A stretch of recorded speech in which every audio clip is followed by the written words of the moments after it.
He was one of the first to cross the entire continent of Africa from coast to coast. He was an adventurer. He was a leader.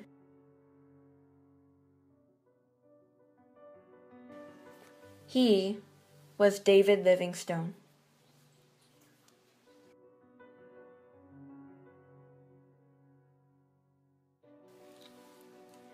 David Livingstone was born on March 19, 1813, in a factory tenement in Blantyre, Scotland, to a deeply religious Christian family which would later on take part in him deciding to become a missionary. He studied at Charing Cross Hospital Medical School as a result of him wanting to become an overseas missionary who would help treat the sick while spreading the word of God. Livingstone was posted at the Kalahari Desert by the London Missionary Society, and this was where he met Mary Moffat, a fellow missionary who was also the daughter of his mentor, Robert Moffat. The two soon fell in love and married, later on having 6 children. Livingstone was influenced by his father-in-law, Robert Moffat's advice that Livingstone was the right person to discover the untouched lands of Africa, primarily the southern areas. After leaving England and arriving in Cape Town during the first expedition in the early 1850s, Livingstone walked on foot to find a route from the Zambezi River to the coast. Along the way, he established a relationship with the Makololo's tribe's leader, Chief Sekeletu. Sekeletu gave Livingstone 27 men to accompany him on his journey. During this time, Dr. Livingstone made it a duty to preach the word of God, but he did not force people to listen if they were unwilling. On November 15, 1855, Livingstone made one of Africa's most prominent discoveries when he discovered the waterfall that the natives called Smoke That Thunders. He named it Victoria Falls, the name that people know it by to this day. He came back to England as a hero. He became an extremely successful man, selling thousands of copies of his book, Missionary Travels and Researches in South Africa. And thus, the Royal Geographical Society funded Livingstone's second expedition during the 1860s to return to the Zambezi and examine natural resources as well as opening up the Zambezi River for trade. However, this expedition proved to be a failure when the crude boat, Ma Robert, barely survived the strong currents that the various rivers and cataracts displayed.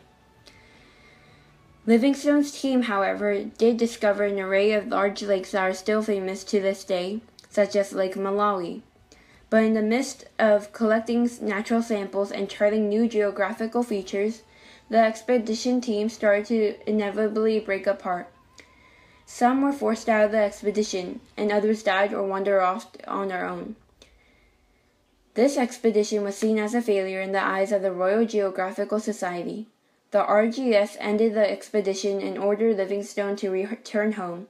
His reputation was, in a word, ruined.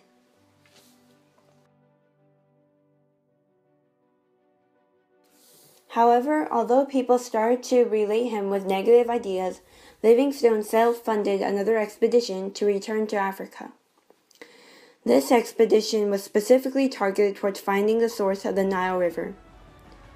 In 1866, Livingstone set off. He had always been a man who did not favor slavery. Thus, along with spreading the gospel and finding the source of the Nile, he made it a priority to work hard to abolish slavery in various parts of Africa. It was during this expedition where Livingstone's anti-slavery views strengthened when he witnessed the massacre of 400 women and children that were killed by slavers. He was astounded how the British government seemed to just dismiss the problem, even though they had passed the Slavery Abolishment Act a mere 30 years ago. The massacre is what historians believe caused Livingstone to stop his expedition.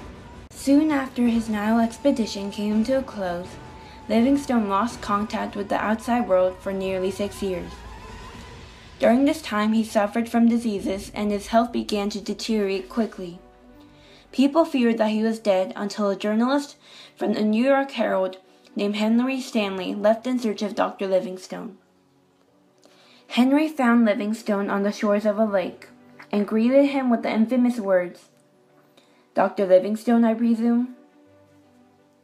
David Livingstone died on May 1, 1873, due to malaria and dysentery. Many explorers in European countries took interest in Africa after David Livingstone uncovered much of what was hidden to the outside world. He led a movement of exploration and, in a way, modernization to the lands of Africa.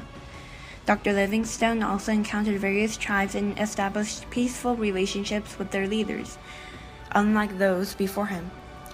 He also studied their cultures and tolerated their beliefs, even though he tried to convert the people into Christianity. He preached the word of God whenever he had the chance to. He discovered much of what we know of Africa's geography today, and he exchanged his thoughts and ideas about abolishment of slavery through his letters and journal entries. David Livingstone was a man of honor.